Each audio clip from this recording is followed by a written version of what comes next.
রুহের জগতে আমরা কেমন ছিলাম, মৃত্যুর পর আমাদের আত্মা কোথায় থাকবে।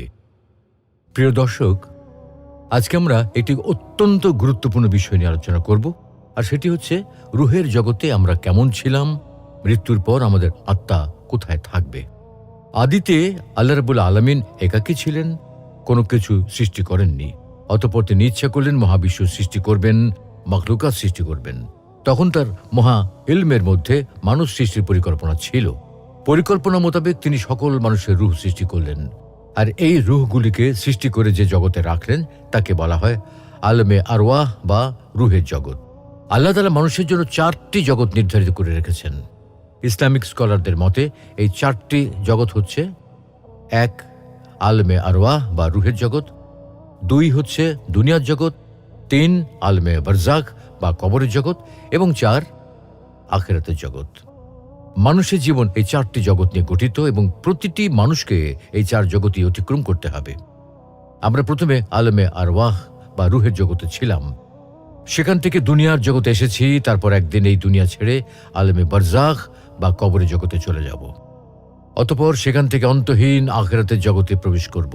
প্রিয় দর্শক, আজকে আমরা রুহের জগৎ নিয়ে বিস্তারিত আলোচনা করব ইনশাআল্লাহ। আলমে আরওয়াহ বা রুহের জগৎ কি? আলম আরবি শব্দ যার অর্থ জগৎ। আরওয়াহ শব্দটি রুহ শব্দের বহুবচন যার অর্থ আত্মা সমূহ। সুতরাং আলমে আরওয়াহ অর্থ হচ্ছে রুহের জগৎ। প্রচলিত অর্থে আলমে আরওয়াহ বলতে রুহের বাসস্থানকে বোঝায়।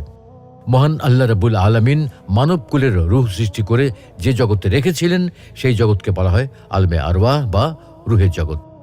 সেখানে শুধু মানুষের রুহ ছিল, কোনো দেহ ছিল না, কোনো আকার ছিল না, কোনো আকৃতি ছিল না। মানুষের দেহ সৃষ্টি করার পূর্বে আল্লাহ রাব্বুল আলামিন রুহ বা আত্মা সৃষ্টি করেছেন। আল্লাহ রাব্বুল আলামিন রুহ সৃষ্টি করার পর সমস্ত রুহকে একত্রিত করে প্রশ্ন করলেন, আলাস্তু বিরাব্বিকুম, আমি কি তোমাদের প্রভু নই?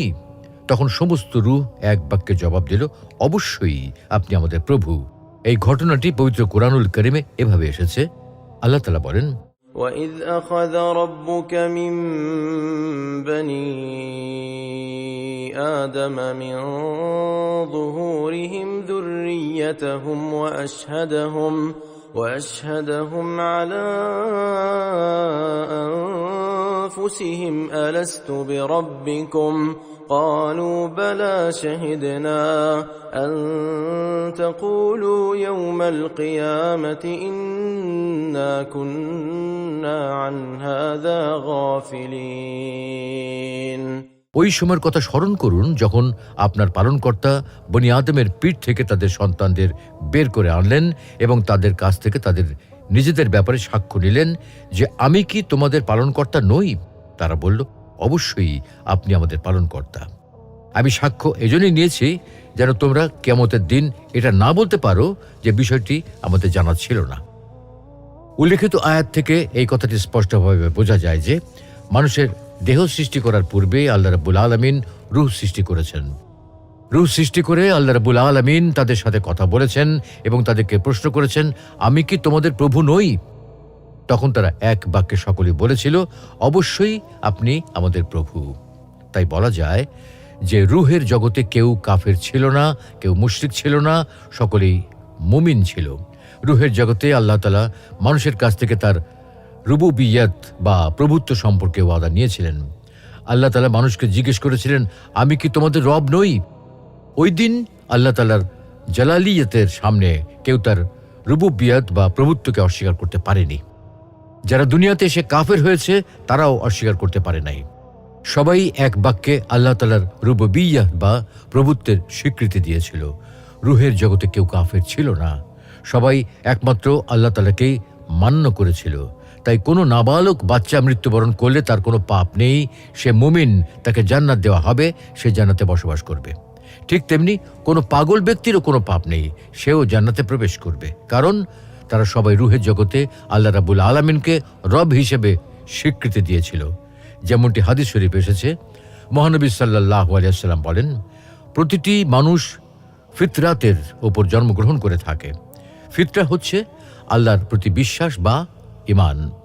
অর্থাৎ জন্মগতভাবে প্রতিটি মানুষই আল্লাহর উপর বিশ্বাসী হয়ে জন্মগ্রহণ করেন, কিন্তু পরবর্তীতে তার পিতা মাতা এবং তার চারপাশের পরিবেশ তাকে মুশরিক বা ঈমানহীন বানায় বা তাকে নাস্তিক হিসেবে প্রতিষ্ঠিত করে। আমরা যখন রুহের জগতে ছিলাম তখন আমরা সকলে আল্লাহ রাব্বুল আলামিনের রুবুবিয়তের স্বীকৃতি দিয়েছিলাম।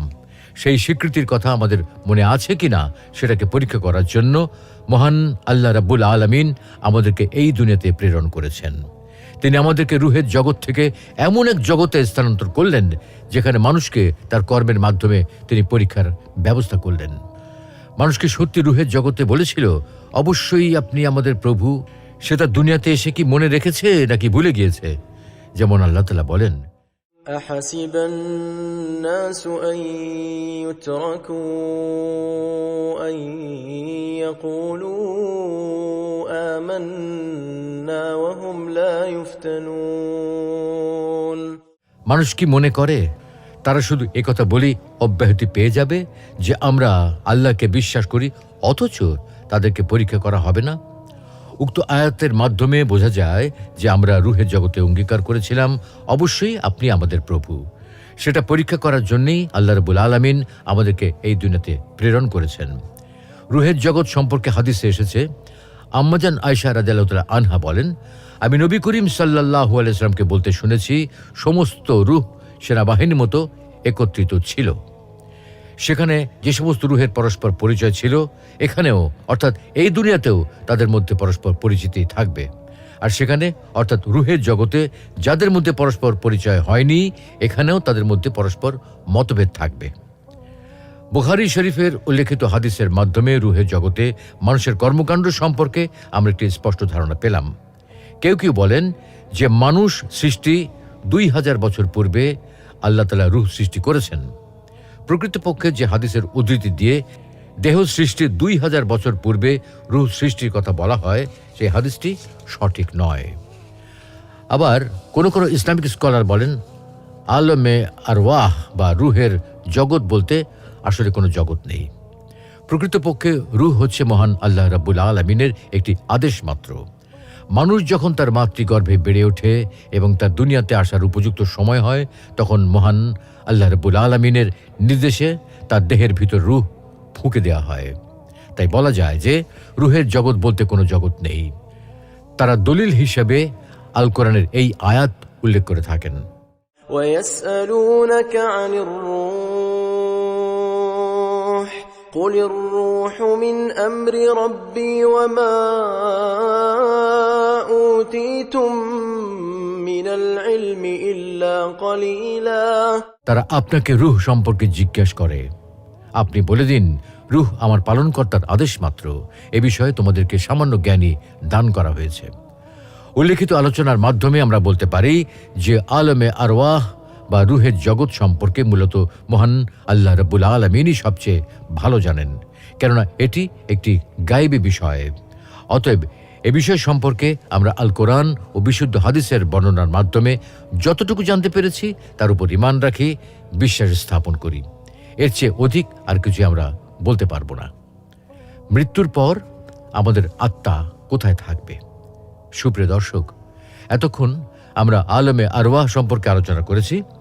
মানুষ দুনিয়ায় আগমনের পূর্বে আত্মার অবস্থান, আত্মা কোথায় ছিল সেই সম্পর্কে আলোচনা করেছি। দুনিয়ায় আগমনের পর রূহ যে দেহের ভেতরে থাকে এটা তো আমরা সবাই জানি। এখন কথা হলো, মৃত্যুর পর আমাদের আত্মা কোথায় থাকবে? মৃত্যুর পর রূহ কোথায় থাকে এ ব্যাপারে ইমাম ইবনুল কাইয়িম আল জাওরিয়াহ রহমতুল্লাহি আলাইহি তার রচিত আর রূহ নামক গ্রন্থে বিস্তারিত আলোচনা করেছেন। তিনি বলেন, মৃত্যুর পর রূহ কোথায় থাকে এটা নিয়ে একাধিক বক্তব্য পাওয়া যায়। প্রত্যেকের দাবির পক্ষে দলিল আছে। কেউ কেউ বলেছেন মৃত্যুর পর রূহ জান্নাতে থাকে, আবার কেউ বলেছেন রূহ জান্নাতের দরজায় থাকে, আবার অন্য এক দল বলেছেন রূহ কবরে থাকে, আবার আরেক দল বলেছেন রূহকে ছেড়ে দেওয়া হয়, যে যেভাবে ইচ্ছা ঘুরে বেড়ায়। আবার কেউ কেউ বলেছেন এগুলো আল্লাহর কাছে থাকে। এই সকল মতামতের মূল কথা হলো, বারজাখ বা মৃত্যুর পরের জীবন রূহ স্তর অনুসারে বিভিন্ন স্থানে অবস্থান করে। কোন রূহ আলা ইল্লিয়িন বা ঊর্ধ্ব জগতের সর্বোচ্চ স্থানে অবস্থান করে। এগুলো হলো নবীদের রূহ। তাদের রূহও পরস্পর মর্যাদা অনুসারে বিভিন্ন অবস্থানে থাকে, যেমনটি নবী সাল্লাল্লাহু আলাইহি সাল্লাম মিরাজের রাতে দেখেছেন। আবার কিছু কিছু রূহ সবুজ পাখির ভেতর জান্নাতের যেখানে ইচ্ছা সেখানে উড়ে বেড়ায়, এগুলো শহীদের আত্মা। আবার কারো রূহ জান্নাতের দরজায় অবস্থান করবে, যেমন ইবনে আব্বাস রাদিয়াল্লাহু তাআলা আনহু থেকে বর্ণিত হাদিসে এসেছে, শহীদরা জান্নাতের দরজায় দীপ্তমান নহরে সবুজ গম্বুজ বিশিষ্ট স্থানে থাকবে। সকাল সন্ধ্যা তাদের জন্য জান্নাত থেকে খাবার আসবে। তবে জাফর ইবনে আবু তালিব রাদিয়াল্লাহু তাআলা আনহুর ক্ষেত্রে এটি ভিন্ন হবে, কেননা আল্লাহ তার 2 হাতের বিনিময়ে 2টি ডানা দিয়েছেন, যা দ্বারা তিনি ইচ্ছে মতো জান্নাতের যেখানে খুশি সেখানে ঘুরে বেড়াতে পারবেন। প্রিয় দর্শক, আল্লামা ইমাম ইবনুল কাইয়িম আল জাওজিয়াহ রাহমাতুল্লাহি আলাইহির আর রূহ নামক গ্রন্থটি অত্যন্ত প্রসিদ্ধ একটি গ্রন্থ। এই গ্রন্থে তিনি রূহ সংক্রান্ত প্রায় সকল বিষয় নিয়ে আলোচনা করছেন।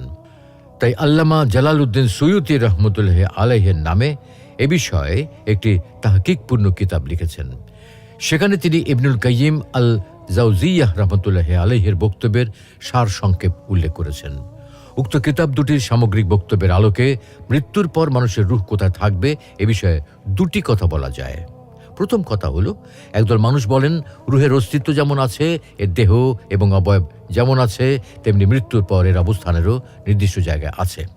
কেননা আল কোরআন ও হাদিসে তেমনই আলোচনা পাওয়া যায়, যেমন ঘুমের সময় রূহ চলে যাওয়া, আবার জাগ্রত হওয়ার সময় দেহে ফিরে আসা, মৃত্যুর সময় রূহ দেহ থেকে বের হয়ে যাওয়া এবং কবরে আবারও ফিরে আসা ইত্যাদি। মৃত্যুর পর মুমিন এবং কাফের উভয় শ্রেণীর বান্দার রূহ প্রথমত আসমানে চলে যায়। মুমিনদের জন্য আসমানের দরজা খোলা হয় এবং তাদের নাম ও আমলনামা ইল্লিজিনে লিখে রাখা হয়। পক্ষান্তরে কাফেরদের ক্ষেত্রে আসমানের দরজা খোলা হয় না, বরং তা পৃথিবীতে ফেরত পাঠানো হয় এবং তাদের নাম ও আমলনামা সিজ্জিনে লিখে রাখা হয়। যেমন পবিত্র কোরআনে আল্লাহ বলছেন, كلا إن كتاب الفجار لفي سجين وما أدراك ما سجين كتاب مرقوم। কখনো নয়, নিশ্চয়ই পাপাচারীদের আমলনামা সিজ্জিনে আছে। আপনি জানেন সিজ্জিন কি? এটা লিপিবদ্ধ খাতা। পবিত্র কোরআনে আরো আছে, كلا إن كتاب الأبرار لفي عليين وما أدراك ما عليون كتاب مرقوم। কখনো না, নিশ্চয়ই সৎলোকদের আমলনামা আছে ইল্লিজিনে। আপনি জানেন ইল্লিজিন কি? এটা লিপিবদ্ধ খাতা। সুতরাং প্রমাণিত হলো যে মুমিনদের নাম ও আমলনামা ইল্লিজিনে এবং কাফেরদের নাম ও আমলনামা সিজ্জিনে লিখে রাখা হয়। মুমিনদের নাম ও আমলনামা লেখা হয়ে গেলে রূহকে দুনিয়ার কবরে অবস্থিত দেহে ফিরিয়ে দেওয়া হয় এবং কিয়ামত পর্যন্ত তার কবরকে প্রশান্তিময় করে দেওয়া হয়। পক্ষান্তরে কাফেরের রূহ দুনিয়ার কবরে অবস্থিত দেহে ফিরিয়ে দেওয়া হয়, তবে কিয়ামত পর্যন্ত তার কবরকে সংকীর্ণ ও যন্ত্রণাময় করে দেওয়া হয়।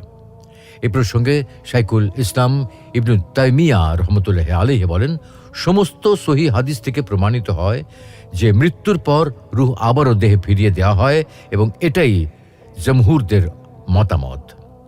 দ্বিতীয় কথা হলো, মৃত্যুর সময় রূহ আসমানে চলে যাওয়া, এরপর আবারও দেহে ফিরে আসা, এটা সম্পূর্ণরূপে গায়বের বিষয়।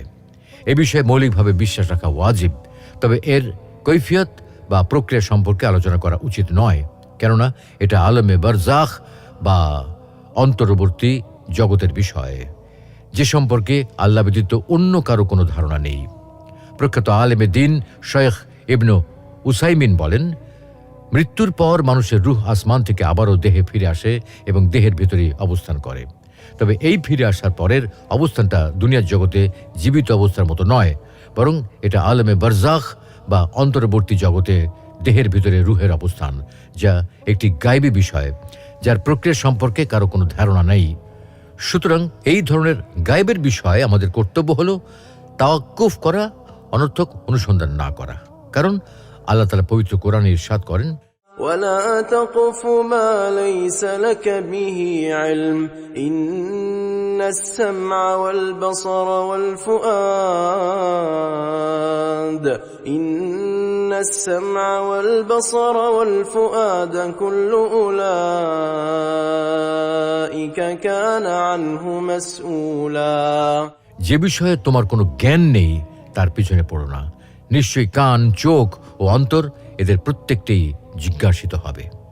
সুপ্রিয় দর্শক, আমরা আলোচনার শেষ পর্যায়ে চলে এসেছি, তাই এখন সংক্ষেপে আবারও বলতে চাই, রূহ হলো আল্লাহর এক বিশেষ রহস্য, যে সম্পর্কে মানুষকে কোনো জ্ঞান দেওয়া হয়নি। বিষয়টি একটি গায়বী বিষয়। এ বিষয়ে আল কোরআন সহ কোনো আসমানি কিতাবে তেমন কিছু বলা হয়নি।